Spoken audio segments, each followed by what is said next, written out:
ध्यान सही से देंगे तो यहाँ पे आपका आधा हो जाएगा। जो क्वेश्चंस आपके माइंड में आ रहे होंगे प्लीज़ बेझिझक पूछिए, ठीक है। गेट थिंग्स क्लैरिफाइड, एकदम ऐसे मौन मत बैठे रहिए, ठीक है। ओके अभी आते हैं भाई साहब खिलाफत agitation and the non cooperation movement, ठीक है। ये सब जो मूवमेंट्स हैं वो गांधी के बाद लॉन्च हुए थे, ठीक है, आफ्टर 1920, ठीक है। जब गांधी भाई साहब आ गए हमारे देश में, then these movements they launch, ठीक है, आफ्टर 1920। जब महात्मा गांधी हमारे देश में आए और उन्होंने बेसिकली हमारे पॉलिटिकल सिस्टम को समझा और धीरे धीरे लोगों से जुड़ने लगे, सो ये सारे तमाम मूवमेंट्स आपके होने लगे, ठीक है। तो ये दो मूवमेंट उनके पहले मूवमेंट्स थे। एक मूवमेंट था भाई साहब non cooperation movement. Non cooperation movement मतलब ब्रिटिशर्स को हम कोऑपरेट नहीं करेंगे। देखिए कोई भी एडमिनिस्ट्रेशन, जब अभी समझ लो ब्रिटिशर्स इंडिया में आए थे, है ना, ब्रिटिशर्स भाई साहब इंडिया में आए थे, क्या वहाँ के सारे लोग यहाँ पे आ गए थे? नहीं, कुछ ही हैंडफुल ऑफ पीपल आए थे। तो एक ब्रिटिश ऑफिसर के नीचे कम से कम 50 लोग काम कर रहे थे। ये 50 लोग कौन थे भाई साहब? इंडियंस, है कि नहीं। एक ब्रिटिश ऑफिसर के अंडर में 50 लोग काम कर रहे थे। आर्मीज भी, जो ब्रिटिश आर्मी थी उसमें मैक्सिमम इंडियंस थे। तो इस तरह से अगर आप देखोगे तो गांधी ने बोला कि अगर हम ये तमाम लोग जो हैं, जो इनके एडमिनिस्ट्रेशन को सपोर्ट कर रहे हैं, ये सपोर्ट करना बंद कर दें तो ये एडमिनिस्ट्रेशन चलेगा ही नहीं, है ना। अगर सारे लोग भाई साहब इनको सपोर्ट करना बंद कर दें तो ऑब्वियसली एडमिनिस्ट्रेशन नहीं चल पाएगा, है ना। ओके, खिलाफत agitation and non cooperation movement, ठीक है। तो आपका भाई साहब ये नॉन कोऑपरेशन मूवमेंट मतलब क्या हो जाएगा? नॉन कोऑपरेशन मूवमेंट, और तो गांधी जी ने बोला कि यार अगर इनका राज यहाँ पे चल रहा है तो उस राज को हम सपोर्ट भी तो कर रहे हैं, ठीक है। हम उनके लिए नौकरी कर रहे हैं, हम उनके आर्मीज में काम कर रहे हैं, हम उनके ऑफिसेज में काम कर रहे हैं हम उनके घरों में काम कर रहे हैं, ठीक है। तो इस काम को अगर हम बंद कर दें तो उनके लिए पॉसिबल नहीं है कि पूरा देश आकर इंडिया में बस जाए, ठीक है। So they will have to basically leave India and go. तो इसीलिए उन्होंने नॉन कोऑपरेशन मूवमेंट इस इंटेंशन से चालू किया। दूसरा था खिलाफत एजिटेशन। खिलाफत एजिटेशन बेसिकली एक इंसिडेंट से जुड़ा हुआ है, ठीक है। मुस्लिम्स लोगों के जो हेड, जिनको खलीफा माना जाता है, ठीक है, वो खलीफा जो थे वो बेसिकली टर्की में थे, ठीक है। और उस टाइम पे वर्ल्ड वॉर में टर्की डिफीट हो गया, ठीक है। और फिर सब लोगों को लगा कि भाई साहब ये खलीफा को डिस्ट्रॉय कर दिया जाएगा। तो क्योंकि वो मुस्लिम सिंबॉलिक हेड थे, ठीक है, सारे मोहम्मदन कम्युनिटी के पूरे ऑल ओवर द वर्ल्ड वो सिंबॉलिक हेड थे, इसलिए मुस्लिम्स लोगों को लगा कि ये भाई साहब खत्म होने वाला है। तो इसलिए सारे देशों में इसके अगेंस्ट सपोर्ट होने लगा और इंडिया में भी मुस्लिम्स यूनाइट होने लगे। तो गांधी ने देखा कि क्यों ना इन मुस्लिम्स को हम एक पर्पस के लिए अलाइन करें, ठीक है। तो खिलाफत एजिटेशन भाई साहब चालू हुआ, ठीक है। सो ये दोनों पहले मूवमेंट्स थे तो गांधी ने लॉन्च किए। Okay, so the non cooperation movement, अगर आप देखोगे इतनी बड़ी तादाद में लोग गांधी के साथ क्यों जुड़े। So what was Gandhi's ideology. देखो जैसे उस टाइम पे बहुत सारे एक्सट्रीमिस्ट लोग भी हुए, जैसे भगत सिंह हुए, ठीक है, और भी बहुत सारे लोग हैं, लेकिन गांधी के साथ ही इतने लोग क्यों जुड़े? Any reason why this would happen? Why would this happen? Gandhi के साथ ही इतने लोग क्यों जुड़े? क्यों भगत सिंह के साथ इतने लोग नहीं जुड़े? क्यों चंद्रशेखर आजाद के साथ इतने लोग नहीं जुड़े? या क्यों एक्सट्रीमिस्ट लोगों के साथ नहीं जुड़े? क्यों गांधी के साथ ही जुड़े? मरने का चांस कम था। ओके, गांधी जो एजिटेशन कर रहे हैं वो सत्याग्रह है ना। सत्याग्रह मतलब क्या है? आप प्रोटेस्ट कर रहे हैं, भूख हड़ताल कर रहे हैं, हड़ताल कर रहे हैं, आप नारेबाजी कर रहे हैं, आप जुलूस निकाल रहे हैं। इससे क्या होगा? हो सकता है ब्रिटिशर्स आपको मारें, आप मार खाएंगे लेकिन उन्हें मारेंगे नहीं, आप मरेंगे नहीं, आपको जेल में डाल दिया जाएगा लेकिन आप मरेंगे नहीं। क्या इस वजह से? सिर्फ इस वजह से? तो अभी समझ लो अगर मैं भगत सिंह को सपोर्ट कर रहा हूँ तो मैंने समझ लो किसी ब्रिटिश नेशनल को गोली मार दी या कोई बम फेंक दिया मैंने, मैं वहाँ से भाग सकता हूँ ना, भाग सकता हूँ, तो मेरे बचने के चांसेस तो ज़्यादा हैं। ये तो सीधा सीधा भाई साहब मारामारी खा रहे हैं, तो इसमें तो ज़्यादा बचने के चांसेस हैं। क्यों? ऐसा क्यों नहीं हुआ? देखो इस चीज़ को समझने की कोशिश करो। हमारे यहाँ पे बहुत सालों से तो ये इंडियंस थे, इंडिया में बहुत अटैक्स हुए, ठीक है, बहुत ज़्यादा अटैक्स हुए। इस चीज़ को समझो। पहले भाई साहब मुगल्स का अटैक हुआ, ठीक है, मुगल्स का अटैक हुआ और मुगल्स लोग आकर यहाँ पे बस भी गए। तो हम लगभग अप्रॉक्सीमेटली 200 सालों से 200 साल से 250 साल तक अंडर मुगल्स रहे, ठीक है, we were under the Mughals.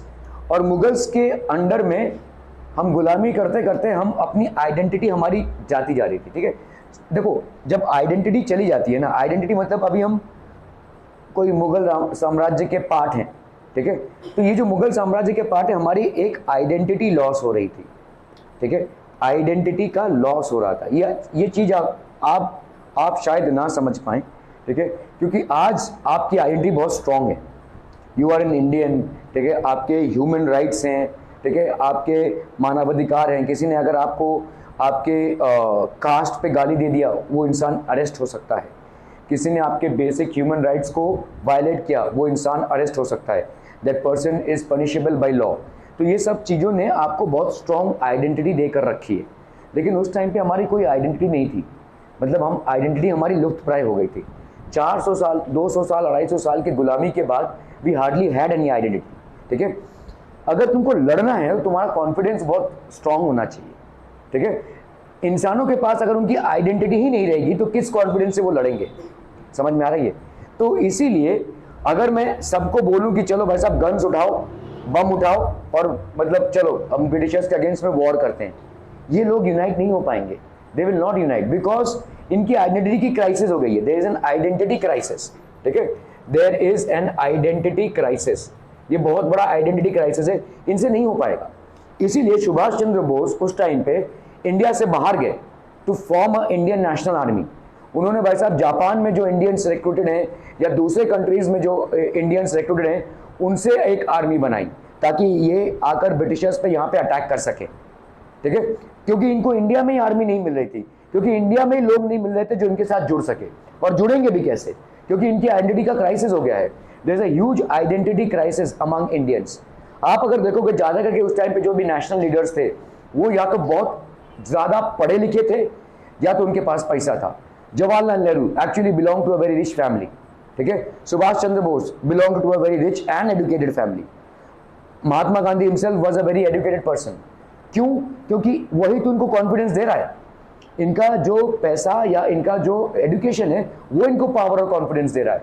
ज़्यादा करके सामान्य लोग आगे नहीं आ पा रहे थे क्योंकि उनके पास ना पैसा था और ना ही कॉन्फिडेंस, ठीक है, उनके यहाँ पे थी आइडेंटिटी क्राइसिस, आइडेंटिटी की क्राइसिस हो गई थी, जिसके वजह से अब देखो जैसे समझ लो कोई स्टूडेंट है जिसको 80 में से 2 मिल रहा है, ठीक है, 80 में से 2 मिल रहा है किसी सब्जेक्ट में, मैं बोलता हूँ भाई साहब अगले टेस्ट में ना भाई साहब तुमको कम से कम 65 तो लाना ही पड़ेगा, ठीक है, क्या ये हो सकता है? नहीं हो सकता, राइट भाई। उसको अगर मैं टारगेट सेट करूं कि भाई चलो अगले टेस्ट में कम से कम 20 तो लाओ, ये थोड़ा सा पॉसिबल है ना, ये थोड़ा सा पॉसिबल है। फिर उसके बाद तुम लाओ भाई साहब 30, फिर उसके बाद लाओ 40, फिर उसके बाद 50, ऐसे करते करते भाई साहब यहाँ तक पहुँचेंगे। एकदम 2 आया है जिसका, उसका अचानक से हम 65 अगर एक्सपेक्ट करेंगे तो पॉसिबल नहीं है ना। तो जिन लोगों का आइडेंटिटी में ही क्राइसिस हो चुका है, जिनके वजूद में ही क्राइसिस हो चुका है, उनको अगर हम बोलेंगे कि भाई साहब गन्स उठाओ, बॉम्ब्स उठाओ, लेट्स फाइट अ वॉर, उनसे नहीं हो पाएगा, क्योंकि वॉर फाइट करने के लिए बहुत ज़्यादा कॉन्फिडेंस की जरूरत है, कॉन्फिडेंस नहीं ओवर कॉन्फिडेंस की जरूरत है, ठीक है, जो हमारे में तभी नहीं था। इसीलिए जितने भी एक्सट्रीमिस्ट आ रहे थे और जितने भी एक्सट्रीमिस्ट आकर देशवासियों को प्रेरित करने की कोशिश कर रहे थे कि लेट्स फाइट, ये नहीं हो पा रहा था, सक्सेसफुल नहीं हो पा रहा था, क्योंकि हमारे यहाँ आइडेंटिटी क्राइसिस था। जैसे ही गांधी आए उन्होंने बोला कि लेट्स डू दिस, ठीक है, लेट्स प्रोटेस्ट पीसफुली, हमको गन्स नहीं उठाना है, हमको किसी को गोली नहीं मारनी, कहीं पे बम नहीं फेंकना है, लेट्स डू अ प्रोटेस्ट मार्च, अगर उन्होंने मारा हमको तो हम सह लेंगे। इस पे लोग राजी हो गए। क्या ये समझ में आ रहा है? क्योंकि this was a journey from here to here, this journey was to मतलब बहुत ही वास्ट था, ये पॉसिबल नहीं था। This was a journey from here to here and then finally will move from here to here. इसीलिए गांधी के साथ लोग जुड़े, ठीक है। सो नॉन कॉपरेशन मूवमेंट वैसा वैसे चला। एनी क्वेश्चंस पीपल, ठीक है। That is the reason when Gandhi launched a movement, people used to take part from different corners of the country because generally they were peaceful movements. In these movements they were not expected to take up arms against the British, not to kill them, not to throw any bombs. ये एकदम peaceful movement हुआ करते थे। हाँ, अगर उन्होंने लाठी charge किया तो हम सह लेंगे, ठीक है। तो इस तरह के मूवमेंट्स में भाई साहब पार्टिसिपेशन होने लगा, ठीक है। Khilafat agitation and the non cooperation movement जो गांधी ने लॉन्च किया था, ठीक है। So the Khilafat issue was one such cause. क्या कॉज था भाई साहब? The 1920 British impose a harsh treaty on the Turkish sultan और खलीफा, ठीक है। तो ब्रिटिशर्स ने एक बहुत स्ट्रॉन्ग ट्रीटी, देखो जब क्या होता था पहले के जमाने में, जब लड़ाइयां होती थी, ठीक है, तो समझ लो एक कंट्री और एक कंट्री लड़े, ये कंट्री हार गई तो इस कंट्री के ऊपर बहुत सारे सैंक्शंस इंपोज हो जाएंगे, ट्रीटीज हो जाएंगे, मतलब बहुत सारी ट्रीटीज साइन करनी पड़ेगी। तुम्हारा ये लैंड अभी तुम्हारा नहीं रहेगा, तुम्हारे को इतना फाइन भरना पड़ेगा, तुम्हारे को इतना पैसा हमें देना पड़ेगा, ये सारी चीजें हो जाएगी, ट्रीटीज, ठीक है। सो 1920 में ब्रिटिशर्स ने एक हार्श ट्रीटी टर्किश सुल्तान और खलीफा पे इंपोज कर दिया। बहुत उबासी ले रहा है तू भाई साहब, 5-6 उबासी तो मैं ही गिन चुका हूं, इतनी नींद आ रही है। स्कूल में बहुत नाच नाच के हिस्ट्री पढ़ाते होंगे नहीं क्या? गाना वाना गा के इसलिए बोरिंग लग रहा होगा यहाँ पे, नहीं?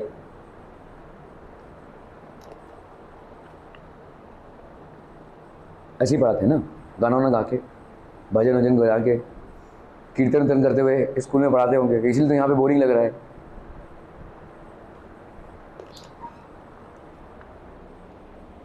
उबासी तभी आती है ना जब आप बोर हो रहे हो।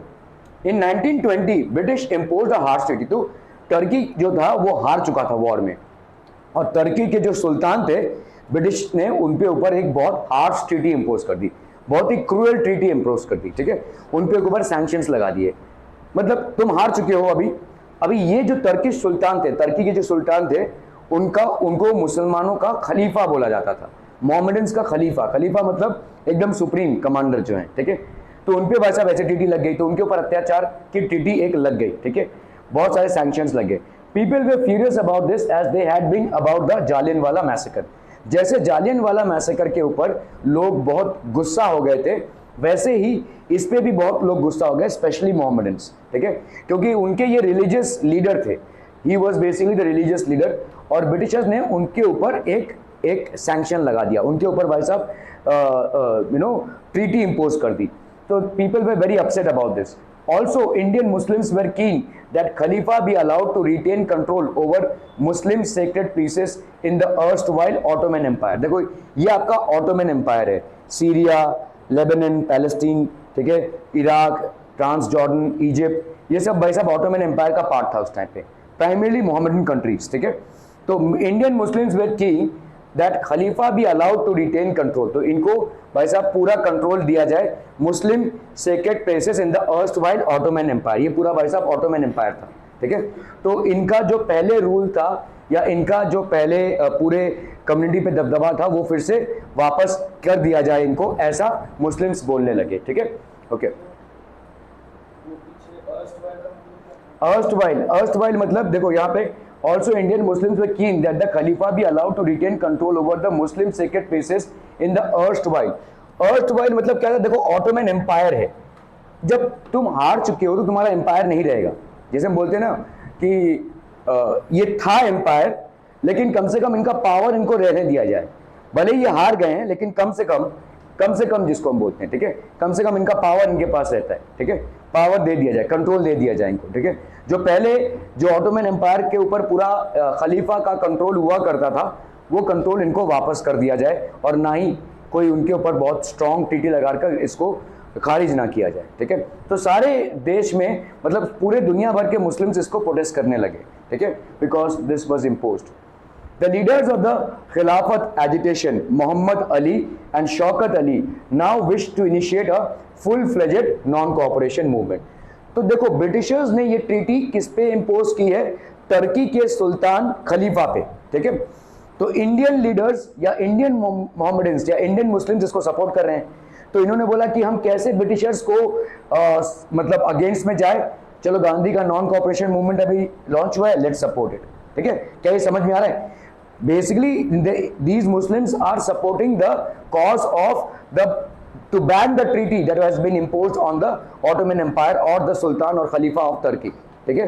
लेकिन यहाँ पे क्योंकि गांधी ऑलरेडी एक नॉन कॉपरेशन मूवमेंट चला रहे थे, तो उन्होंने बोला अगर हमने गांधी के नॉन कॉपरेशन मूवमेंट को सपोर्ट किया तो we will be going against the Britishers, so हमारा दोहरा काम हो जाएगा, बहती गंगा में हम भी हाथ धो लेंगे, है ना। समझ में आ रही है? ओके, मतलब फुल फ्लेजेड मतलब एकदम बोलते हैं ना पूरा जंग छिड़ गया ऐसा, ठीक है। फुल फ्लेजेड मतलब सब लोग पूरा फुल सपोर्ट कर रहे थे इसको, ठीक है। नॉन कोऑपरेशन मूवमेंट को फुल फ्लेजेडली सपोर्ट कर रहे थे, ठीक है। कोई दो राय नहीं थी इसमें, ठीक है। तो पूरा पूरा सपोर्ट कर रहे थे। Any more questions? No, okay.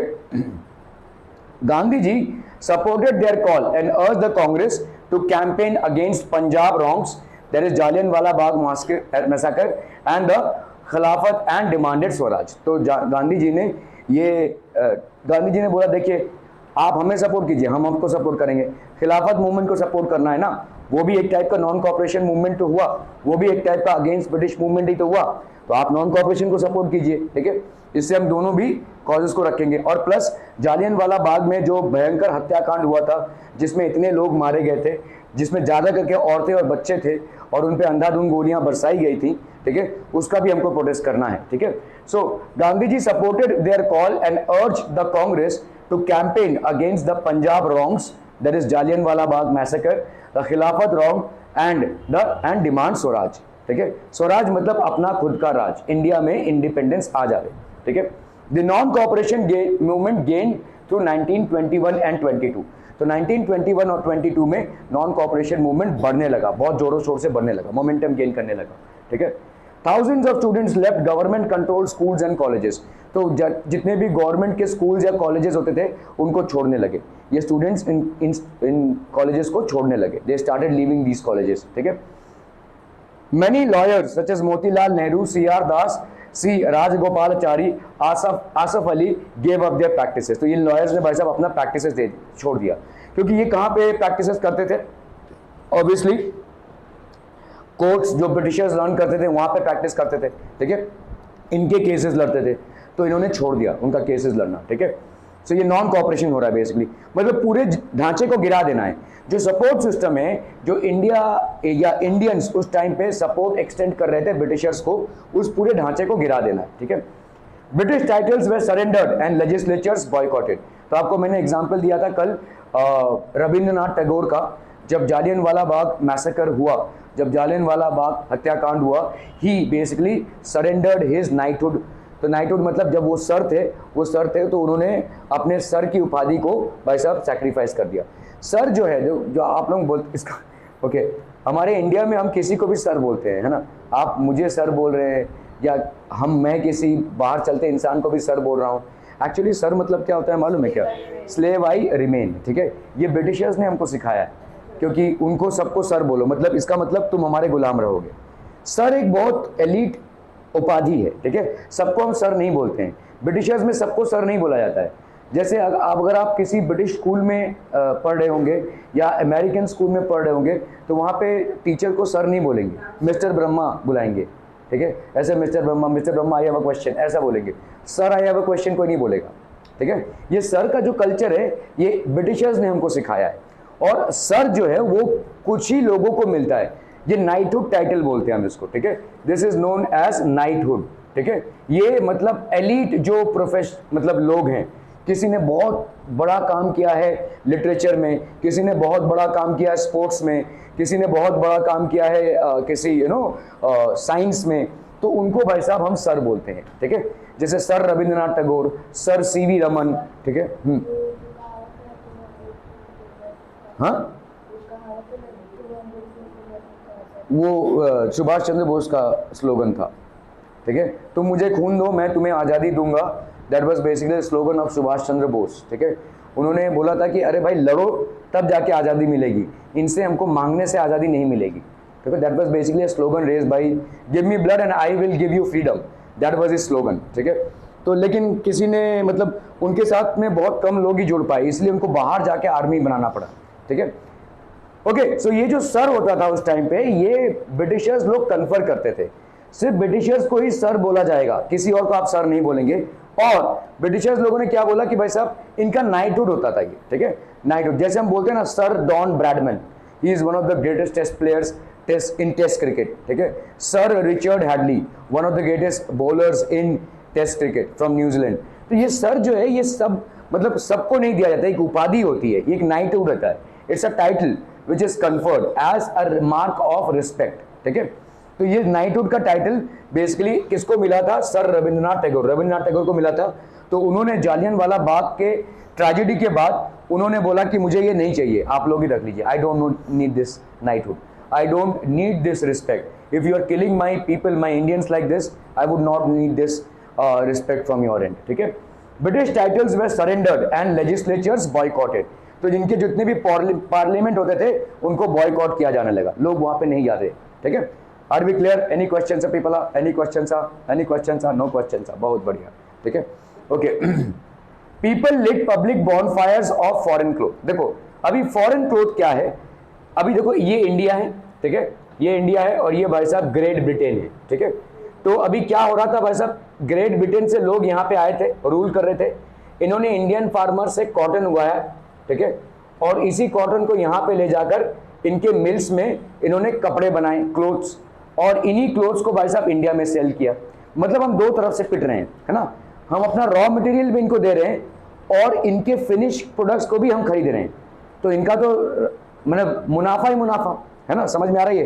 दो तरफ से ये जीत रहे हैं, हमसे जबरदस्ती का कॉटन का खेती करवा रहे हैं, ये कॉटन भर भर के लेकर जा रहे हैं ग्रेट ब्रिटेन में, वहां पे भाई साहब कॉटन मिल्स में कपड़ों का प्रोडक्शन हो रहा है और वही कपड़े यहाँ पे बहुत बड़ी तादाद में बेचे जा रहे हैं। ठीक है, तो इनका दो तरफा मुनाफा है। ठीक है, तो गांधी ने बोला कि अगर हम इनका माल खरीदना छोड़ दे तो यहां से ये ले जाना भी छोड़ देंगे। ठीक है, so let's boycott foreign goods all together, क्योंकि फॉरेन गुड्स जितना इंडिया में बिकेंगे उतना उनका इकोनॉमी स्ट्रांग होगा, उतना उनका भाई साहब पैसा उनको आएगा, हमारे यहां से तो पैसा जा रहा है। ठीक है, सो इन्होंने बोला कि भाई साहब बॉयकॉट फॉरेन गुड्स। ठीक है, बॉयकॉट फॉरेन गुड्स, जितने भी फॉरेन गुड्स हैं उनको बॉयकॉट करो। तो ऐसे रस्तों में भाई साहब ऐसे आग जलाकर रखा जाता था और उस आग में सब लोग आकर अपने जितने भी फॉरेन गुड्स हैं वो झोंक देते थे। ठीक है, फॉरेन क्लोथ्स हो गए, फॉरेन फर्नीचर हो गया, फॉरेन परफ्यूम हो गया, ये जितने भी चीजें थे भाई साहब वो आकर झोंक देते थे वहां पे। ठीक है, because we don't want to support the British government. Are we clear on this one? So ये बॉनफायर्स हुआ करते थे, रस्तों में जलाया जाता था, खेत खलिहानों में जलाया जाता था और बहुत सारे लोग इकट्ठा होकर अपने सारी चीजों को जो फॉरेन या ब्रिटिश प्रोड्यूस्ड है उसको जला देते थे। ठीक है, क्लियर है? तो इससे क्या होगा, उनकी इंडस्ट्री हिट होगी, अगर उनकी इंडस्ट्री हिट होगी तो हमारा भाई साहब क्या होगा, हमारा इंडस्ट्री स्ट्रांग होगा। ठीक है, people lit bonfires of foreign clothes, तो फॉरेन क्लोथ्स को जलाया जाने लगा। The import of foreign clothes fell drastically between 1920 to 1922। तो ये जो ग्रेट ब्रिटेन से बहुत बड़ी तादाद में फॉरेन क्लोथ कहां पे आ रहा था, इंडिया में आ रहा था, ये भाई साहब पूरा पूरा बंद होने लगा। ड्रास्टिकली मतलब बहुत बुरी तरह से ये गिर गया, ये इंपोर्ट गिर गया। इंपोर्ट मतलब बाहर से चीज कंट्री में आना, एक्सपोर्ट मतलब कंट्री की चीज बाहर जाना। ठीक है, तो ये इंपोर्ट बहुत बुरी तरह से गिरने लगा। ठीक है, क्योंकि हमारे यहाँ पे भाई साहब बॉयकॉट मूवमेंट्स हो रहे थे। Are we clear on this one? Okay okay, but all this was merely the tip of the iceberg. Tip of the iceberg मतलब ये पूरा आंदोलन नहीं था, ये आंदोलन का एक पार्ट सा था। ठीक है, it was just a part of the entire movement. ठीक है, tip of the iceberg. Iceberg क्यों बोलते हैं? आइसबर्ग मतलब समझते हो, ये समझ लो समुंदर है। ठीक है, यहाँ पे आपको छोटा सा एक वैसा बर्फ का पहाड़ दिख रहा है। ठीक है, आपको लगेगा बस इतना सा तो है। ठीक है, लेकिन एक्चुअली में अंदर ही अंदर भाई साहब बहुत बड़ा माउंटेन होता है। टिप ऑफ द आइसबर्ग मतलब आपको समझ में नहीं आता है कि छोटा सा ही तो है। जब हम ये फ्रेज यूज करते हैं ना इंग्लिश में, tip of the iceberg, it means that कि भाई साहब हमको जो प्रॉब्लम है बहुत छोटा दिख रहा है, लेकिन एक्चुअली प्रॉब्लम बहुत बड़ा है। ठीक है, अगर कोई जहाज आ रही है और जहाज भाई साहब सोच रहा है कि अरे ठीक है ना, इतना सा छोटा सा ही तो बर्फ का टुकड़ा साइड हो जाएगा भाई साहब। ठीक है, लेकिन उसको ये नहीं मालूम कि जैसे ही वो यहाँ से गुजरेगा वो भाई साहब फंसेगा, क्योंकि इतना बड़ा बर्फ का पहाड़ है। ठीक है, so the tip of an iceberg is not giving you a clear indication of how big the iceberg is, क्योंकि हमको पानी के नीचे देखने का मतलब नहीं देख पाते हम डायरेक्टली, तो हम सोचते हैं छोटा सा बर्फ का टुकड़ा है। ठीक है, सो इसी तरह से ये आंदोलन जो लग रहा था कि this is just a boycott of foreign goods, people were not aware, or rather Britishers were not aware that it is going to unite the entire Indian community against the Britishers. ठीक है, so it was just a merely a tip of an iceberg. तो ये foreign goods का जो boycott है ये सिर्फ एक मतलब बहुत बड़ा मूवमेंट का एक छोटा सा पार्ट था। ठीक है, okay. Large parts of the country were on the brink of a formidable revolt. ठीक है, ज्यादा करके जो कंट्री इंडिया में बहुत ज़्यादा जगहों पे मतलब आप अगर बोल देना जाके रिवोल्ट करना है तो लोग तैयार हो जाएंगे। It was already on the brink, brink मतलब बस बोलते हैं ना चिंगारी भड़कानी है, ठीक है, पूरा पैसा ब्लास्ट हो जाएगा, ठीक है। सब लोग तैयार ही थे रिवोल्ट के लिए, फॉर्मिडेबल रिवोल्ट, मतलब जो होने ही वाला है, ऐसा रिवोल्ट होने वाला है, ठीक है, बगावत होने वाली है। लोग अभी धीरे धीरे कॉन्शियस हो रहे थे due to these movements that they are being tortured, that they are being basically condemned by the Britishers, ठीक है। The eternal law of suffering. What did Mahatma Gandhi mean by ahimsa? Ahimsa मतलब क्या होता था? महात्मा गांधी की पॉलिसी थी अहिंसा की policy, which is the policy of non-violence. So what does he actually mean by अहिंसा? अहिंसा मीन्स कि भाई हम मूवमेंट्स करेंगे, हम प्रोटेस्ट करेंगे, लेकिन हम अपने हिसाब से वायलेंस पे नहीं उतरेंगे। We are not going to kill any Britishers, we are not going to throw bombs on them, ठीक है। We will protest against them, we will carry out basically protests, we will carry out marches, we will carry out all these things, but we will not do any kind of violence. तो अहिंसा मतलब non violence, अहिंसा means non violence. What eternal law of suffering did Mahatma Gandhi mean by अहिंसा और non violence, ठीक है, okay. How could अहिंसा become the basis of struggle? Mahatma Gandhi पूरे दुनिया भर में एक ऐसे लीडर हैं जिन्होंने अहिंसा का पाथ चुना, ठीक है। बाकी जितने भी लीडर्स हुए हैं, जितने भी फ्रीडम के मूवमेंट्स हुए हैं, none of them actually followed the path of non violence, सब में वायलेंस था, ठीक है। महात्मा गांधी ने इकलौते ऐसे लीडर थे जिन्होंने अहिंसा का पाथ चुना, जिन्होंने भाई साहब नॉन वायलेंस का पाथ चुना, ठीक है, okay. So this is what Gandhi ji said, non violence comes to us through doing good continuously without the slightest expectation of return. तो आप भाई साहब भलाई करते रहे, ये मत सोचिए कि आपका कोई भला रिटर्न में होगा या नहीं, ठीक है। So doing good continuously without expecting any good to be happening in return, that is indispensable lesson in non-violence. In South Africa, I succeeded in learning the eternal law of suffering as the only remedy for undoing wrong and injustice, ठीक है। तो इन्होंने बोला कि अगर हम अपनी सहनशीलता को बढ़ाते हैं, अगर हम अपने जिन चीज़ों को हम सहते हैं उनको अगर हम बढ़ाते हैं, तो ऑटोमेटिकली हम जितने भी रॉन्ग्स हैं और इनजस्टिस हैं उनसे कोप अप कर सकते हैं। We can cope up with all the types of wrongs and injustice, ठीक है। रेमेडी, रेमेडी दवाई बोल सकते हैं या हल बोल सकते हैं, हल, ठीक है, मतलब एक रिजल्ट, एक हल, एक दवाई भी बोल सकते हैं, ठीक है। इंडिस्पेंसिबल, दैट इज इंडिस्पेंसिबल, मतलब जिसको हम रिप्लेस ना कर सके, इंडिस्पेंसिबल मतलब दिस इज इंडिस्पेंसिबल लेसन। ऐसी सीख मिली है कि इस सीख को और कोई मतलब पूरा नहीं कर सकता, ठीक है, इस कोई और पूरा नहीं कर सकता इस सीख को। इंडिस्पेंसिबल बहुत इंपॉर्टेंट लेसन है, ठीक है। मुझे बहुत इंपॉर्टेंट सीख मिली है जब मैं साउथ अफ्रीका में था, ऐसा गांधी जी बोल रहे हैं कि वहाँ पे मुझे ये सीख मिली कि भाई साहब एटर्नल लॉ ऑफ सफरिंग, मतलब अगर आप सफ़र करते हैं तो उसी सफरिंग से ही भाई साहब that will be remedy for undoing wrong and injustice, ठीक है। तो जितना भी इनजस्टिस है या रॉन्ग्स है उससे हम कोप अप कर सकते हैं बाय आवर ओन सफरिंग्स, ठीक है। That is what Gandhi ji propose, ठीक है। It means positively the law of non violence, law of non violence, ठीक है। You have to be prepared to suffer cheerfully at the hands of all and sundry, and all and sundry basically in मतलब English का एक phrase है, ठीक है। all and sundry, when I say all and sundry मतलब अगर मैं सब समाज के सारे वर्गों से बात कर रहा हूँ, ठीक है, सब लोग मेरे को शायद गाली देंगे जब मैं घर से निकल रहा हूँ, तो ऐसा ही सोच के चलो सब लोग मेरे को गाली देंगे, ठीक है। तो this is all and sundry, ठीक है, all and sundry, and you will wish ill to no one, तो किसी का भी बुरा मत चाहिए, ठीक है।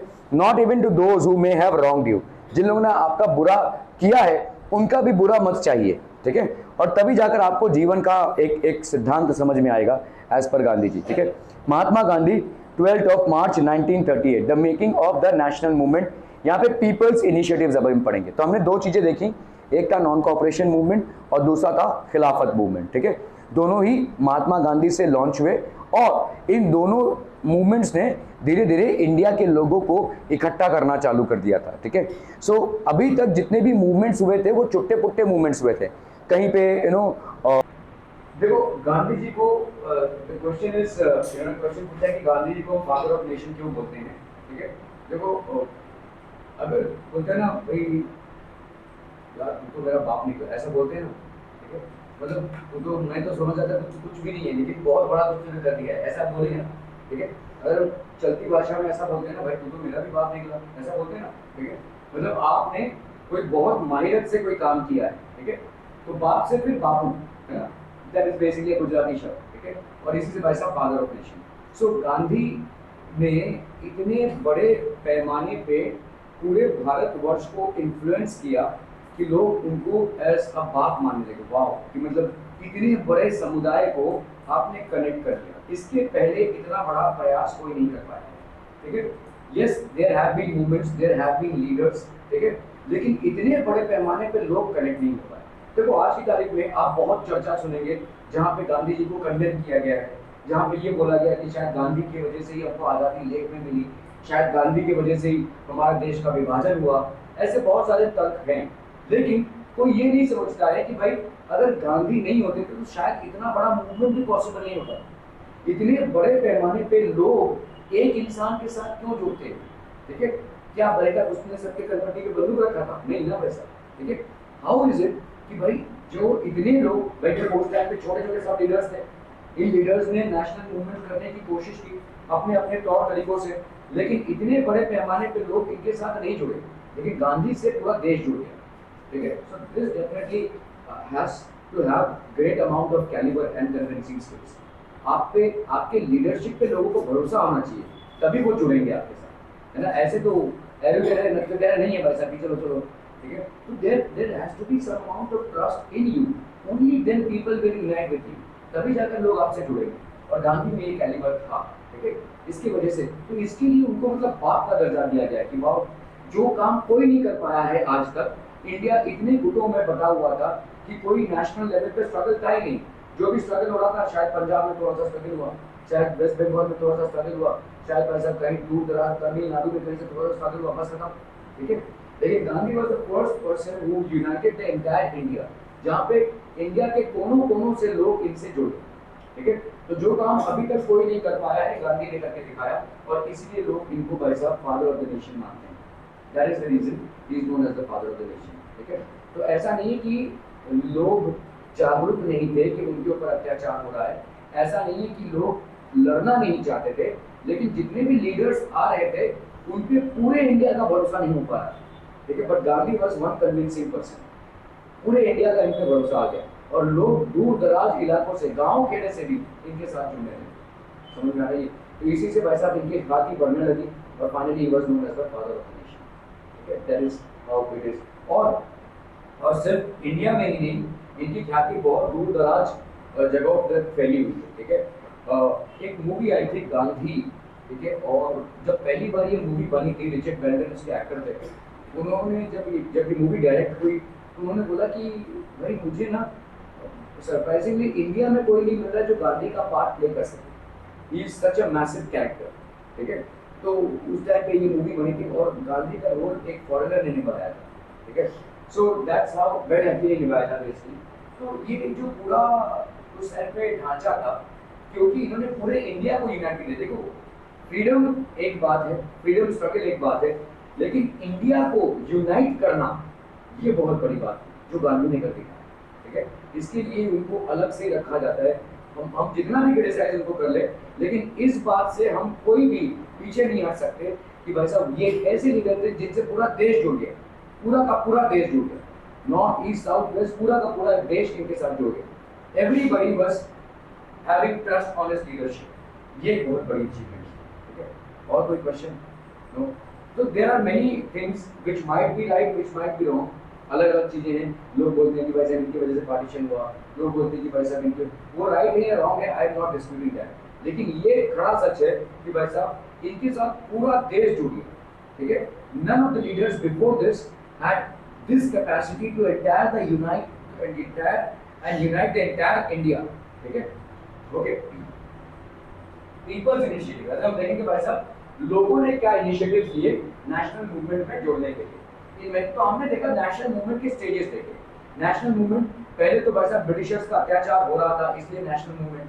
फिर भाई साहब धीरे धीरे लोग को मतलब गांधी आए सीन में, तो नेशनल मूवमेंट को अलग डेफिनेशन मिला। अभी हम देख रहे हैं लोगों का क्या योगदान था national movement. In many cases people resisted British rule non violently. तो भाई साहब क्योंकि आपके गांधी जी के आइडियाज क्या थे भाई साहब? सत्याग्रह, ठीक है। सत्याग्रह मतलब आपका नॉन वायलेंट प्रोटेस्ट, ठीक है। In others different classes and groups interpreting Gandhi's call in their own manner protested in ways that were not in accordance with his ideas। तो कभी-कभी कहीं-कहीं पे लोग वायलेंस पे उतर आते थे, ठीक है, वायलेंस पे उतर आते थे। फॉर एग्जांपल एक पुलिस स्टेशन था, चौड़ी चौड़ा बोल के एक प्लेस था, ठीक है, चौड़ी चौड़ा बोल के एक प्लेस था। और क्या हुआ था, एक बार एक प्रोटेस्ट हो रहा था, तो लोग जुलूस में प्रोटेस्ट कर रहे थे, तो किसी पुलिस वाले ने गोली चला दी और शायद कोई मर गया, ठीक है। ये पूरा जो मॉब था, ये क्राउड था, इन्होंने इस पूरे पुलिस स्टेशन को, उस सारे पुलिस वालों को बंद करके इस पूरे पुलिस स्टेशन में आग लगा दी, जिससे approximately 25 policeman lost their lives, जिंदा जला था, ठीक है। और ये सब के सब इंडियंस थे, ठीक है। तो इंडियंस थे, तो गांधी ने बोला ऐसा मूवमेंट तो मैंने कभी सोचा ही नहीं था कि आप लोग इतना वायलेंट हो जाएंगे। तो he called off the non cooperation movement. तो उन्होंने नॉन कॉपरेशन मूवमेंट को रोक दिया। उन्होंने बोला कि भाई मुझे वायलेंस नहीं चाहिए, आप इस तरह का वायलेंस नहीं क्रिएट करेंगे, ठीक है। आपने 25 लोगों को जिंदा जला दिया, ठीक है। हमारा ये कि उन्होंने गोली चलाई है, लेकिन हमारा ये काम ही है कि हम प्रोटेस्ट करेंगे, बट वो क्या करते हैं इसका उत्तरदायी हमारा नहीं, ठीक है। So that is what happened. तो कई कई जगहों पे जुलूसें निकल रही थी और कई कई जगहों पर वैसा सत्याग्रह भी हो रहा था, लेकिन वायलेंट टर्न में होता है, ठीक है। पीपल वर टर्निंग वायलेंट, ठीक है, okay, not in accordance with this. In either case people link their movements to local grievances. लेकिन जो भी है, अभी लोग क्या हो रहे हैं भाई साहब, जुड़ रहे हैं, ठीक है। लोकल ग्रीवेंसेस, लोकल ग्रीवेंसेस क्या होते हैं, मतलब जो एक लोकेलिटी के मुश्किलात हैं, वहाँ पे पानी नहीं है, खाने को अनाज नहीं है, प्रोडक्शन नहीं हो रहा है, ठीक है। ब्रिटिशर्स ने भाई साहब वीट और राइस की खेती बंद करवा दी है, कॉटन की खेती हो रही है, ठीक है, लोगों के पास अनाज नहीं है। इस तरीके के लोकल ग्रीवेंसेस को भाई साहब एड्रेस किया जा रहा था, ठीक है। these local grievances were addressed, ठीक है। let us look a few examples। Kheda Gujarat, Patidar peasants organized non-violent campaigns against the high land revenue demand of the British, ठीक है। तो पाटीदार peasants बोलते हैं इनको गुजरात में, peasants मतलब farmers, ठीक है। तो इन्होंने क्या किया, मतलब नॉन वायलेंट कैंपेन्स किया। नॉन वायलेंट कैंपेन मतलब प्रोटेस्ट करना, ठीक है, बम गोली चक्कू चूरा नहीं, ठीक है, नॉन वायलेंट। वो लोग लाइट चल रहा है, रेड लाइट, उसमें चल रहा है, नहीं चल रहा, उसको ऑफ कर दो। तो इन्होंने ये पाटीदार पीजन जो थे, इन्होंने वैसा प्रोटेस्ट किया। इन्होंने बोला कि हमको क्या चाहिए, वैसा हाई लैंड रेवेन्यू जो ब्रिटिशर्स डिमांड कर रहे हैं, ये हम नहीं देंगे। तो ये एक पीसफुल प्रोटेस्ट था, ठीक है। Okay, now will see what happened. Okay, coastal interior, in the coastal interiors of Andhra Pradesh and interiors of Tamil Nadu, liquor shops were picketed. तो जितने भी आते थे कि गांधी जी बोलते थे कि हमको दारू नहीं पीना चाहिए, ठीक है, क्योंकि दारू वैसा अंग्रेज लोग बना रहे हैं, पहली बात तो ये। और दूसरा ये है कि हम जितना इसको पिएंगे, इसका सेवन करेंगे, उतना ही हम मतलब बेकाम होते जाएंगे, काम के नहीं रहेंगे, ठीक है। सो इसीलिए जितने भी लिकर शॉप्स थे वहाँ पे वो पिकेटेड हो गए, पिकेटेड मतलब बंद करवा दिया गया, लूट लाट कर दिया, ठीक है। Okay, Guntur district of Andhra Pradesh, tribals and poor patients staged a number of forest satyagrahas, sometimes sending their cattle into forest without paying grazing fees। तो आपने देखा है भाई साहब कि सबसे ज्यादा ब्रिटिशर्स ने फॉरेस्ट लैंड पे बैन्स इंपोज कर दिए थे। आप फॉरेस्ट लैंड को यूज नहीं कर सकते हैं फॉर ग्रेजिंग।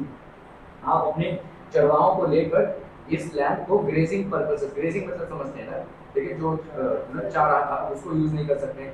आपको एक फी देना पड़ेगा फॉरेस्ट को यूज करने के पहले।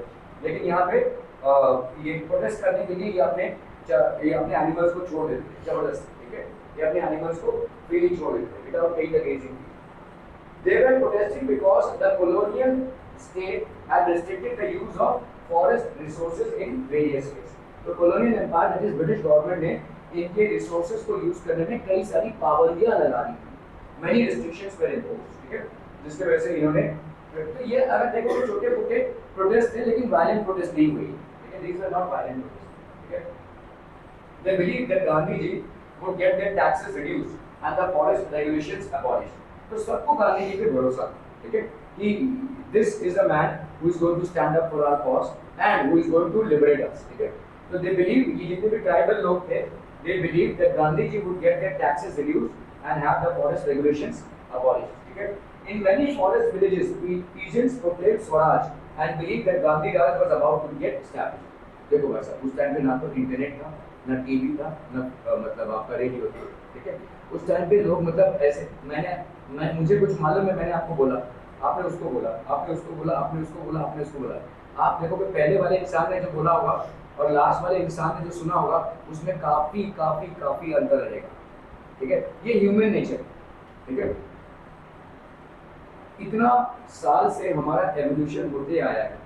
Humans, we have evolved from basically apes, ठीक है। We have evolved from Homo sapiens, we have evolved from Homo erectus. इतने साल से हमारा, मिलियन ईयर से हमारा एवोल्यूशन होते आया है। हमारा सबसे सेंट्रल कोर नेचर क्या है? What is the central core nature? मतलब एकदम जो हमारे नेचर में एकदम अंदर ही अंदर है। नेचर मतलब हमारे ह्यूमन नेचर का एकदम कोर मेन क्या है, बता देते हैं? हाँ, नहीं नहीं नहीं, मैं बोल रहा हूँ आपकी जो नेचर है, फितरत, फितरत जिसको हम बोलते हैं। What is human nature? Human nature का कोर क्या है? ह्यूमन नेचर का कोर क्या है? गॉसिप, ठीक है। Yes, gossip is the core of human nature. आपको क्या लगता है कि भाई साहब कोई बहुत बड़ा साइंस का कॉन्फ्रेंस हो रहा है, लेट्स से बहुत बड़े बड़े एमिनेंट साइंटिस्ट आए हैं, साइंटिफिक टॉपिक्स पे भाई साहब डिस्कशन हो रहा है, जब ये ब्रेक पर निकले हैं, चलो कॉफ़ी ब्रेक है या कोई ब्रेक पर है, तो दो साइंटिस्ट आपस में क्या बात कर रहे होंगे? क्वांटम मैकेनिक्स बात कर रहे होंगे या क्वार्क्स बात कर रहे होंगे? नहीं भाई साहब, ये यही बात कर रहे होंगे, अच्छा अगला डीन कौन बनेगा, अच्छा भाई साहब उसके साथ उसका अफेयर चल रहा है क्या, ये सभी बात ही करेंगे। ये ह्यूमन नेचर है, this is very core of human nature. Gossip is the core of human nature, ठीक है। और गॉसिप के चलते क्या होता है, मतलब एक चीज़ ऐसी है और वो ऐसे प्रकाशित होती है, समझ में आ रहा है ये, ठीक है। जैसे आपने अगर थोड़ा सा कोरोना के टाइम पे देखा रहेगा, कुछ दिनों के लिए भाई साहब इंटरनेट पे बहुत सारे सैंक्शंस लगा दिए गए थे, क्योंकि लोग भाई साहब बेफिजूल का फैला रहे थे कि ये होने वाला है, अभी ये होने वाला है। अरे वो एक डिजीज़ है, उससे हम जूझ रहे हैं, तो अगर ऐसा बता दिया जाए तो लोग पैनिक में आ जाएंगे। आपको अभी खाना नहीं मिलेगा, अभी दूध नहीं आएगा, अभी पानी नहीं आएगा, ये सारी चीज़ें अगर हम बोलेंगे एसेंशियल सर्विसेज हैं, ठीक है, ये आप तक पहुँचेंगी ही, लेकिन ये सब अफवाहें फैल रही थी, ठीक है। तो अफवाहें फैलाना, तो यहाँ पे भी कुछ अफवाह फैली ऐसी, ठीक है, जो जंगल कम्युनिटी या ट्राइबल कम्युनिटी के लोग हैं उनके अंदर ऐसी अफवाह फैली, in many forest villages peasants proclaimed Swaraj and believed that Gandhi raj was about to get established. तो गांधी राज भाई साहब स्टैब्लिश होने लगा है और स्वराज डिक्लेयर कर दिया है लोगों ने कि हमारा भाई साहब इंडिपेंडेंस हो गया है, we are now independent, swaraj हमको मिल गया है और अभी now we have a Gandhi raj, ठीक है, क्लियर है। हालांकि ऐसा कुछ हुआ नहीं था, कि अफवाह फैली है भाई साहब, गॉसिप गॉसिप गॉसिप करते करते ये फैल गया है, ठीक है। In Sindh, now in Pakistan, Muslim traders and peasants were very enthusiastic about the खिलाफत कॉल, ठीक है। तो जितने भी आपके मुस्लिम ट्रेडर्स थे, दे वर वेरी इंथ्यूजियास्टिक, क्योंकि गांधी ने खिलाफत के लिए सबको यूनाइट होने बोला था, so they were very enthusiastic about the Khilafat call. In Bengal too, Khilafat non cooperation alliance gave enormous communal unity and strength to the national movement. तो उस टाइम पे देखा, गांधी ने देखा कि भाई साहब यहाँ पे जो नेशनल मूवमेंट है इसमें बहुत बड़ा मुस्लिम क्राउड नहीं आ रहा है, तो उन्होंने बोला why don't we support a Muslim cause. तो मुस्लिम कॉज उस टाइम पे खिलाफत मूवमेंट चल रहा था, तो गांधी ने उस चीज को सपोर्ट किया, तो वो लोग भी गांधी के साथ जुड़ गए, ठीक है, नेशनल मूवमेंट, ठीक है। In Punjab the Akali agitation of the Sikhs sought to remove corrupt mahants supported by the British from their gurdwaras. तो गुरुद्वारास में बहुत सारा चढ़ाव होता है, अभी भी होता है, ठीक है, गुरुद्वारे में बहुत पैसा चढ़ाया जाता है, ठीक है। तो पंजाब में ये मान हुआ करते थे अकाली, ठीक है, Akali agitation of the Sikhs, remove corrupt mahants, ये करप्ट थे महंस, क्योंकि ये ब्रिटिशर्स को सपोर्ट करते थे। ये जो चढ़ावा चलता है वहाँ पे मैक्सिमम अमाउंट ब्रिटिशर्स को जा रहा था, ठीक है। This movement got closely identified with the non cooperation movement, ये नॉन कोऑपरेशन मूवमेंट के साथ भी अलाइन हो लिया, ठीक है। तो पंजाब में ये जो लोग जुड़ गए। अभी हम आते हैं आसाम में, ठीक है। तो देख रहे हो कैसे सारे देश के लोग धीरे धीरे करके गांधी के साथ जुड़ रहे हैं, ठीक है। तो आपने देखा सिंध और बंगाल में जो मोहम्मडन्स थे, they since Gandhi supported their Khilafat movement, they also supported the non cooperation movement. In Punjab जो करप्ट महंस थे, जितने भी आपके गुरुद्वारा थे, वहां पे जो करप्ट लोग थे, करप्ट महंत मतलब पुजारी लोग, इन लोग करप्ट थे। इन लोग मतलब जो चढ़ावा चढ़ता था उसका आधे से ज्यादा हिस्सा ब्रिटिशर्स को दे देते थे, अब बाकी खुद ही खा लेते थे, ठीक है। तो इनके अगेंस्ट में भी मतलब नॉन कोऑपरेशन मूवमेंट में लोगों ने योगदान कर दिया। आसाम में गार्डन लेबरर्स शाउटिंग गांधी महाराज की जय demanded a big increase in their wages. तो इन्होंने भाई साहब अपना वेजेस में या अपने सरकारी पैसों में इन्होंने बहुत ज़्यादा डिमांड किया, ठीक है। They left the British own plantations amidst declarations that they were following गांधीजी's wish। तो अचानक भयानक में इन्होंने सब छोड़ दिया, नहीं अभी हम प्लांटेशन में काम नहीं करेंगे, अभी हम गांधी के लिए काम करेंगे, ठीक है। So that is how things were. Interestingly, in Assamese Vaishnav songs of the period, the reference to Krishna was substituted by Gandhi Raja, ठीक है। तो मतलब कृष्णा को गांधी राजा बोलने लगे, ऐसे बंगाली सॉन्ग्स में आने लगा उस तक में, आसामीज वैष्णव सॉन्ग्स में, ठीक है। We can see from the above that sometimes people thought of Gandhi ji as a kind of मसीहा, ठीक है। तो इनको भाई साहब गांधी जी को लोग मसीहा की तरह देखने लगे, यहां से ही आता है फादर ऑफ नेशन, ठीक है, मसीहा की तरह देखने लगे।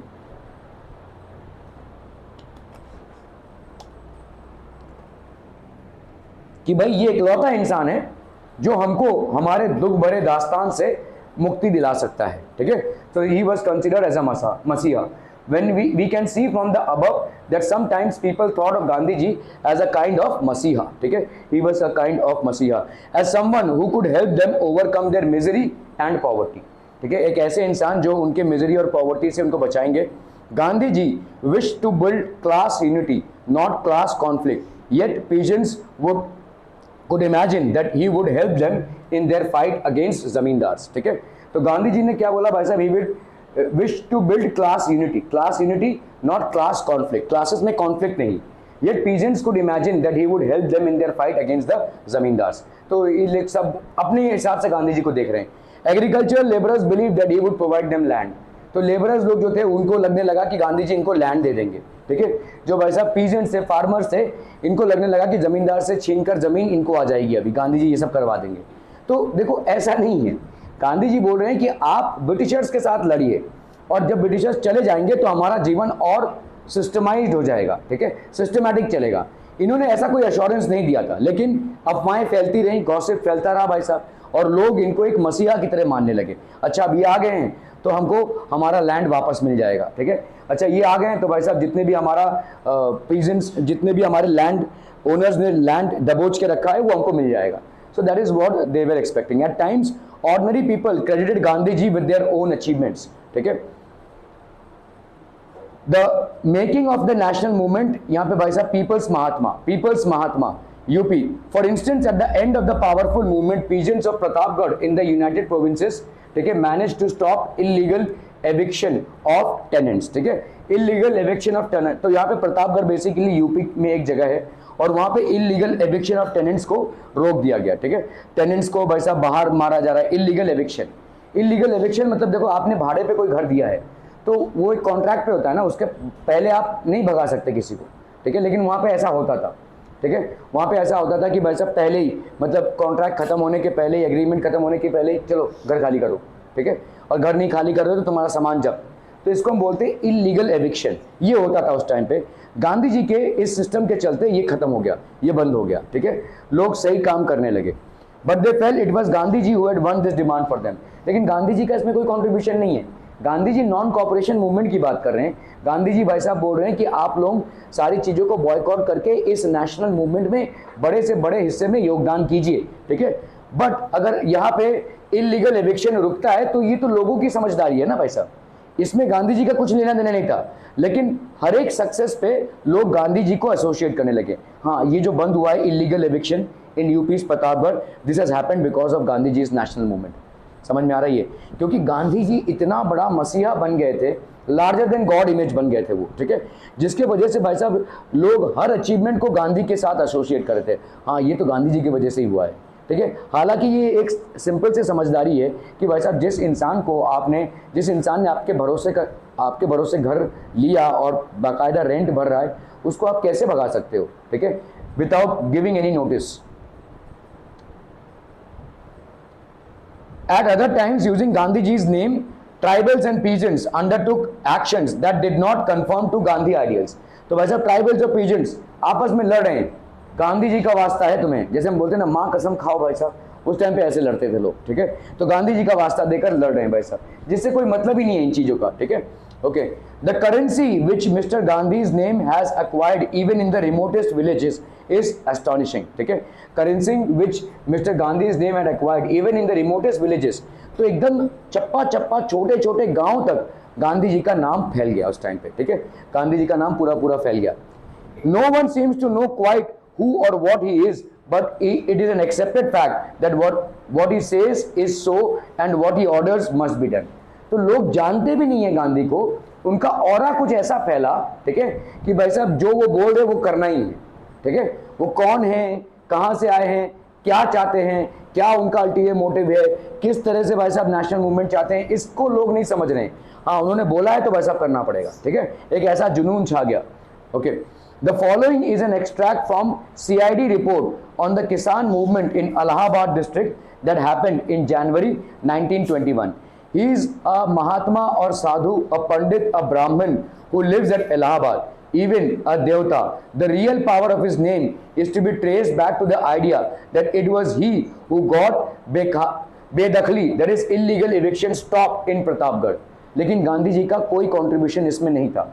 इलीगल एविक्शन मतलब बेदखली. किसी को आपने भाई साहब रेंट पे घर दिया है तो आपका एक एग्रीमेंट बनता है, उस एग्रीमेंट के पहले आप उसको भगा नहीं सकते until unless that person is not paying rent to you. If the person is paying regular rent to you, you cannot evict that person. इसको हम इलीगल एविक्शन बोलते हैं. ये पूरा पूरा रुक गया प्रतापगढ़ डिस्ट्रिक्ट में और लोगों ने इसका क्रेडिट दिया किसको, गांधी को. लेकिन गांधी का इसमें कोई भी लेना देना नहीं था. ठीक है, लेकिन वो इतने बड़े फिगर बन चुके थे कि लोग सारे अचीवमेंट्स का रीजन उनको देने लगे. ठीक है, Gandhi is Pratapgarh. As a general rule, Gandhi is not thought of being antagonistic to government, but only to zamindars. We are for Gandhi and the सरकार. तो आपका भाई साहब ये एक लेख हमको लिखा मिलता है जहां पे लोगों ने गांधी को भाई साहब अप्रिशिएट किया हुआ है. ठीक है,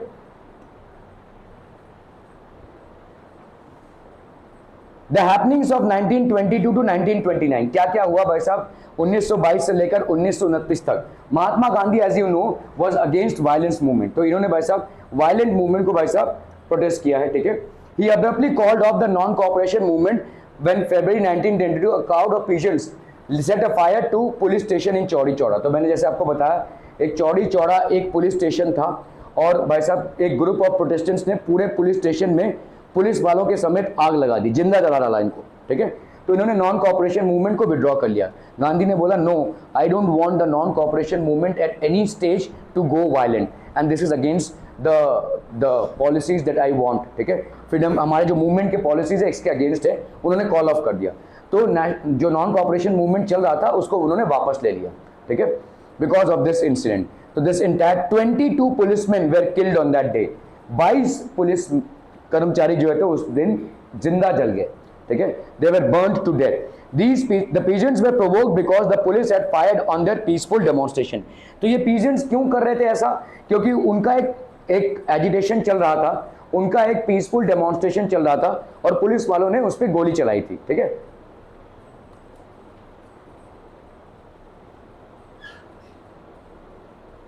करेगा रो रहा है बैठ के.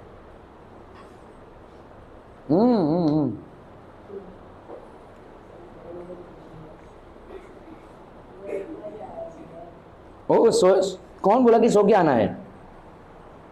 Okay, the peasants way provoked because the police had fired on their peaceful demonstration. तो भाई साहब पुलिस ने फायर किया था इनके ऊपर. ठीक है, once the non cooperation movement was over, Gandhi ji's followers stressed that the Congress must undertake constructive work in the rural areas. तो जब भी नॉन कोऑपरेशन मूवमेंट को गांधी ने कॉल ऑफ कर लिया तो गांधी जी के फॉलोअर ने बोला कि भाई साहब ये जो रूरल एरियाज हैं यहाँ पे हमको कोई ना कोई कंस्ट्रक्शन का काम करना पड़ेगा. रोड्स यहाँ पे प्रॉपर नहीं है, रेलवेज नहीं है, बेसिक इंफ्रास्ट्रक्चर नहीं है, so we will have to do some work in rural areas. ठीक है, other leaders such as Chittaranjan Das and Motilal Nehru argued that the party should fight elections to the councils and enter them in order to influence government policies. तो उन्होंने बोला कि भाई साहब we should enter the elections in order to define the government policies. Government policies को define करने के लिए हमको elections में लड़ना चाहिए, हमको contest करना चाहिए. Through sincere social work in villages in the mid 1920s, the Gandhians were able to extend their support base. ठीक है, तो अभी क्या है देखो, हम लोगों को बोलेंगे चलो चलो चलो हमारे साथ चलो, हम ब्रिटिशर्स के अगेंस्ट फाइट करते हैं, लोग आएंगे नहीं. तुमने किया क्या हमारे लिए. ठीक है, तो लोगों से जुड़ने के लिए कुछ ना कुछ तो उनके लिए करना पड़ेगा, कुछ ना कुछ तो उनके गांव या कुछ ना कुछ उनके समुदाय के लिए करना पड़ेगा, ठीक है। सो कांग्रेसमैन ने बोला कि भाई देखिए, अगर आपको बहुत बड़े पैमाने पे कोई भी मूवमेंट को लॉन्च करना है और आप चाहते हैं कि देश का गांव गांव या चप्पा चप्पा आपके साथ जुड़े, तो बहुत बोर होता है, तेरे को स्टडीज में बिल्कुल भी इंटरेस्ट नहीं है। मार्क्स देखे हैं अपने, 1 मार्क आया है तेरा, 1 out of 50। Do you understand your level?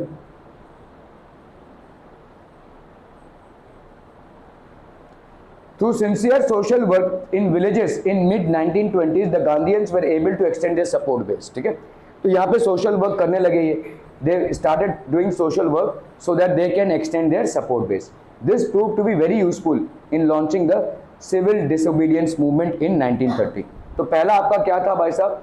Non cooperation movement, then civil disobedience movement. तब गांधी ने क्या लॉन्च किया भाई साहब? Civil disobedience movement. तुम्हारी मम्मी बोलती हैं कि भाई उसको मैं जो ज़्यादा बोलूँगा तो बोलता है तो मैं ट्यूशन नहीं जाऊँगा। नहीं जाऊँगा तो किसको क्या धमकी दे रहा है तू? किसको क्या धमकी दे रहा है? मत आना यहाँ पे, आके मेरे ऊपर कोई एहसान नहीं कर रहा है तू। नहीं, मैं ही उसको ज़बरदस्ती भेज रही हूँ, वो तो जाना ही नहीं चाहता है। किसको तू एहसान दिखा रहा है भाई साहब? हाँ, what is it that you are extending to anyone? Result देखें, तेरे स्कूल के रिजल्ट देखें, यहाँ के रिजल्ट देखें, पढ़ाई पे तेरा फोकस ही नहीं है।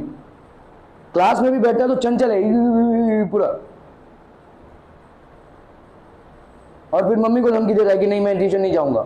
मत जा, मत आ, स्कूल भी मत जा, वहां से भी नाम ले ले, वहां से भी नाम कटवा ले, कर ले फिर जीवन में जो करना है।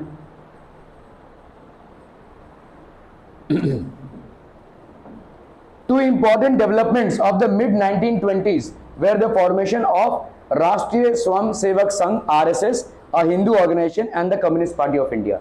So along with the Congress, ठीक है, these two parties were formed, ठीक है।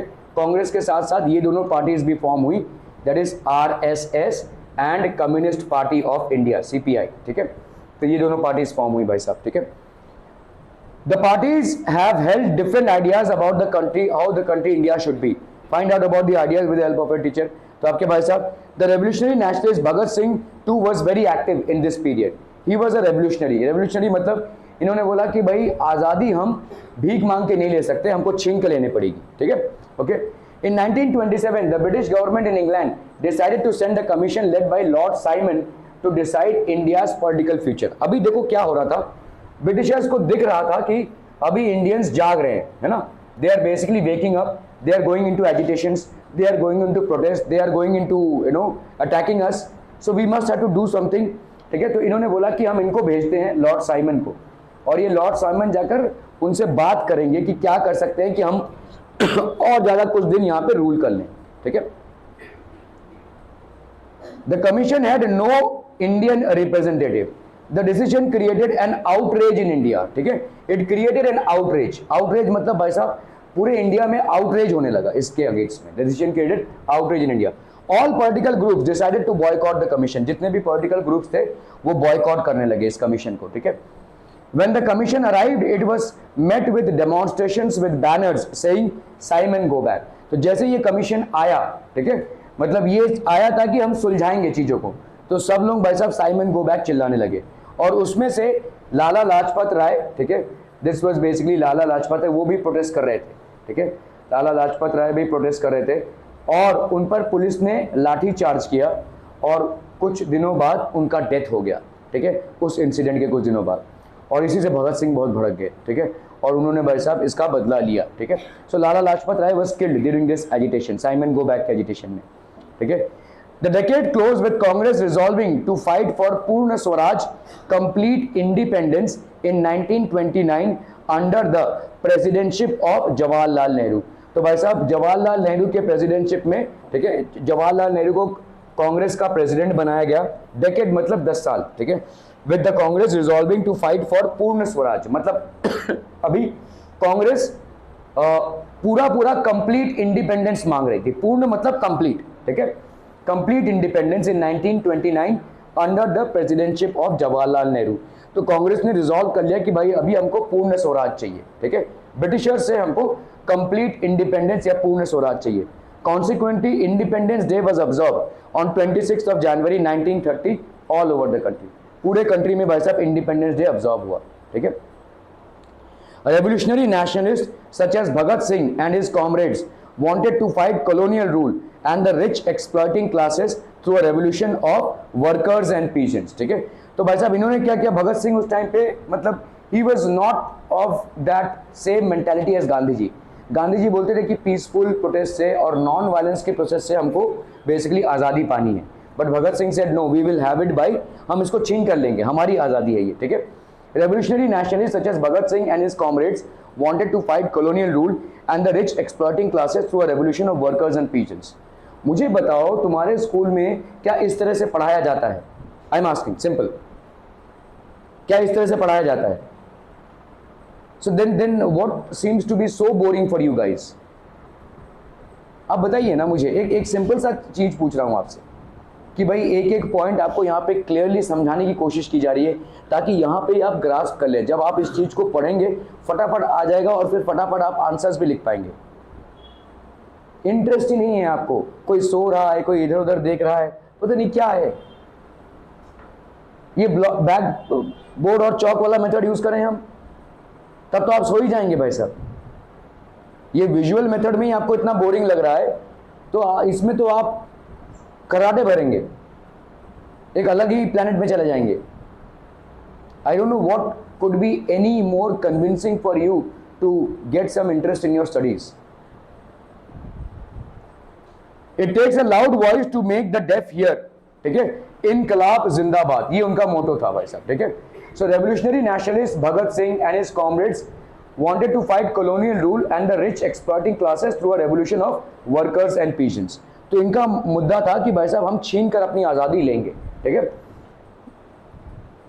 For this purpose they founded the Hindustan Socialist Republic Association, जिसको HSRA बोलते हैं, in 1928 at Firoz Shah Kotla in Delhi. Members of the HSRA assassinated Saunders, a police officer who had led a लाठी charge and caused the death of लाला लाजपत राय। तो Saunders को इन्होंने मारा। लाला लाजपत राय, एक minute, लाला लाजपत राय जैसे मैंने बोला ये जो साइमन कमीशन आया था, तो साइमन कमीशन के अगेंस्ट में ये प्रोटेस्ट कर रहे थे एक जुलूस के साथ, Simon go back, Simon go back ये कर रहे थे। और तभी सॉन्डर्स जो वहाँ के पुलिस ऑफिसर थे उन्होंने इस जुलूस पे लाठी चार्ज किया। लाठी चार्ज किया तो लाला लाजपत राय उसमें इंजर्ड हुए and he basically died out of that injury. और उसी का बदला लेने के लिए, ठीक है, he assassinated Saunders. So Saunders was killed by Bhagat Singh and his comrades who had led a lathi charge on cause the death of Lala Lajpat Rai, ठीक है। अरे बाप रे, ठीक है। सोशलिस्ट और कम्युनिस्ट में फर्क क्या है? ओके, कम्युनिस्ट बेसिकली क्या होता है भाई साहब? What is communist? Communist is a person who believes in Karl Marx. Karl Marx ने जो सिस्टम दिया था पूरे उसमें, उन्होंने एक बुक लिखी थी दास कैपिटल, ठीक है, ये जर्मनी में ये बुक लिखी गई है। और इस दास कैपिटल के चलते एक नया सिस्टम उभरा जिसको हम कम्युनिस्ट सिस्टम बोलते हैं। कम्युनिस्ट सिस्टम के तहत सब कुछ गवर्नमेंट का होना चाहिए, सारा सब कुछ गवर्नमेंट का होना चाहिए, ठीक है। Everything should be for government. मतलब जैसे देखो, मैं आपको एग्जाम्पल दे रहा हूँ। कम्युनिस्ट मतलब आप सुबह से उठते हो, समझो आपने टूथपेस्ट यूज़ किया, आपने साबुन यूज़ किया, ठीक है। जो टूथपेस्ट आप यूज़ कर रहे हो वो बेसिकली एक प्राइवेट कंपनी ने मैन्युफैक्चर किया है। जो साबुन आप यूज़ कर रहे हैं वो आप प्राइवेट मैन्युफैक्चरिंग कंपनी ने उसको बनाया है, ठीक है। जो आपका भाई साहब टेबल चेयर, सब कुछ भाई साहब प्राइवेट मैन्युफैक्चरिंग कंपनीज हैं। लेकिन जो इलेक्ट्रिसिटी आप यूज़ कर रहे हो वो गवर्नमेंट दे रही है। जो रोड आप यूज़ कर रहे हो वो गवर्नमेंट बना रही है। जो रेलवेज आप यूज़ कर रहे हो वो गवर्नमेंट बना रही है। जो बसेज आप यूज़ करो वो गवर्नमेंट बना रही है। तो आप अगर देखोगे आपका जीवन मिला जुला है, ठीक है। थोड़ी सी 50% चीज़ें आपके जो आप यूज़ कर रहे हैं वो प्राइवेट है और 50% चीज़ें जो है तो वो गवर्नमेंट कंट्रोल है। तो इसी को हम बोलते हैं मिक्स्ड इकोनॉमी। कम्युनिस्ट इकोनॉमी जैसे चाइना में होता है, सब कुछ गवर्नमेंट का है, सब कुछ, वो तमाम चीज़ें जो आप यूज़ कर रहे हैं everything is basically produced by the government. और एक होती है कैपिटलिस्ट इकोनॉमी। कैपिटलिस्ट इकोनॉमी मतलब बिजनेस फेवरिंग इकोनॉमी। जैसे आपका भाई साहब अमेरिका हो गया, आप अगर भाई साहब पैसा कमाना चाहते हैं तो कमाइए, कोई रोक टोक नहीं है, there is nothing that stops you, ठीक है। पैसा आप आराम से भाई साहब कमा सकते हैं, जितना पैसा कमाना चाहें कमा सकते हैं, लीगल तरीके से ऑफ कोर्स, ठीक है। तो ये आपका कम्युनिस्ट इकोनॉमी, आपका कैपिटलिस्ट इकोनॉमी हो गया। तो communism was basically, Karl Marx एक सिंपल से इंसान थे और ये इन्होंने एक सिंपल सा बुक लिखा था जिसका नाम था दास कैपिटल। ये जर्मनी में ये बुक लिखी गई थी, ठीक है। और इस बुक को बेसिकली पढ़ा स्टालिन नहीं अपना सॉरी लेनिन ने, ठीक है। लेनिन ने इस बुक को पढ़ा और रशिया में भाई साहब इसको स्टैब्लिश किया। आज की तारीख में China is one of the countries which is basically having a communist structure, ठीक है। कम्युनिज्म है वहां पे भाई साहब। सोशलिस्ट मतलब क्या होता है, जो सोशल में या सोसाइटी में रेवोल्यूशन लाए, ठीक है। सोशलिस्ट मतलब इनका मानना है कि सब लोग बराबर होने चाहिए, ठीक है। इनकम वाइज सब लोग बराबर होने चाहिए, ठीक है। That is the socialist approach. कोई भी गरीब नहीं होना चाहिए। अमीर और गरीब की जो सीमा रेखा है वो भाई साहब कंप्लीटली इक्वल हो जानी चाहिए।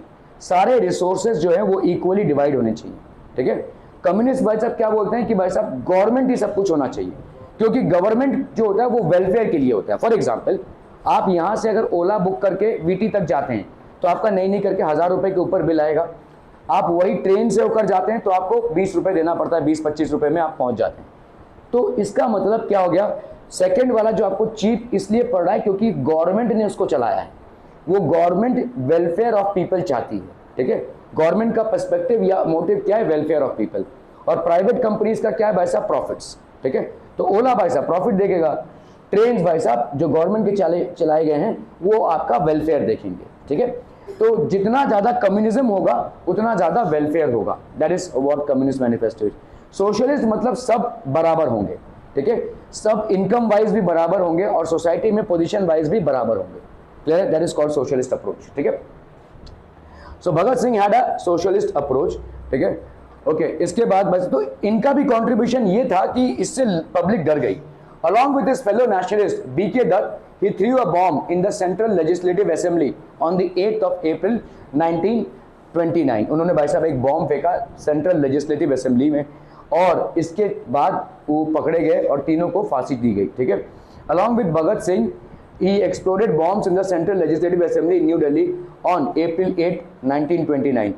This act was meant to oppose the repressive trade disputes of public safety bills being presented in the Central Assembly.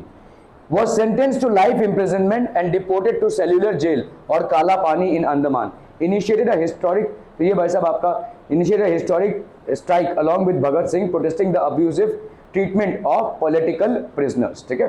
तो ये बटुकेश्वर दत्त के बारे में है, ठीक है। He was also a revolutionary at that time.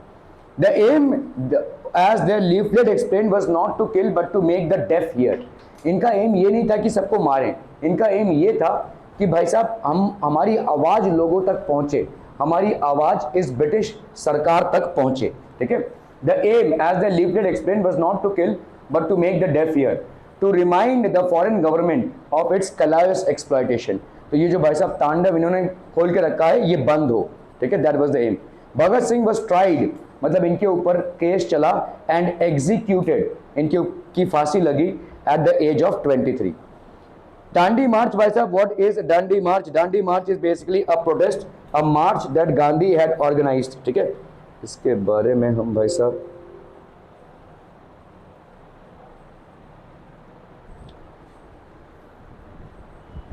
Okay will talk about this tomorrow. भाई थोड़ा सा इंटरेस्ट लीजिए यहाँ पे।